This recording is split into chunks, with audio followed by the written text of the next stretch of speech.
Okay, for this lucet demo, I'm going to make a braid that is a little bit flatter and it has more of a herringbone look to it. It's got a little bit of a different pattern and it's a little bit flatter. It's not so square. Okay, set that lucet aside. And I'm gonna pick up a second lucet that looks very similar. Okay, so now in this one, I'm gonna start with holding the tail down with my left thumb. And so with my working thread, I'm actually gonna make a backwards twist. See how that's a backwards twist? Where the working thread is underneath and the tail thread is on top. I'm gonna put that on the left side of my fork. And then I'm gonna do that again. Working thread underneath, tail thread on top. I'm gonna make one of those and put it over top of my right side of my fork. Do it again, onto the left side of the fork.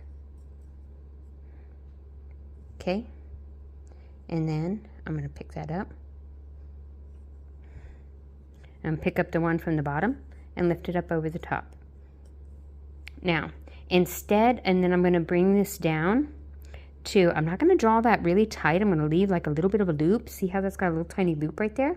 Okay, now I'm going to hold this with my left thumb kind of in the center of my lucet. And instead of flipping my lucet like I did the last time, I'm going to keep my lucet flat. And now I'm going to make another one of those upside down loops. See, it's an upside down loop where I have the working thread underneath and the tail thread up on top. I'm going to put that on over my right side of my fork. And then I'm going to pick up the bottom thread and I'm going to flip that up over the top.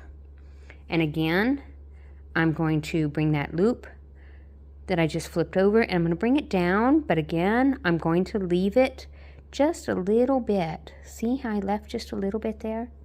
See, I left just a little bit there. Okay, all of my loops are that upside down loop. They're all that twisted loop, see? That's that twisted loop. All of them are like that. Anyways, I'm going to keep doing that over and over and over again.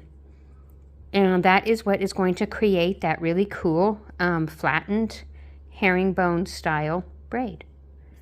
See? And I just kind of pull that down again and leave that little bit of a loop right there. And then do another flip over like that. And just kind of keep going in that exact same pattern. Over and over and over again. I'm using my left thumb to hold my braid in place while I work. There you go. That's how I do it.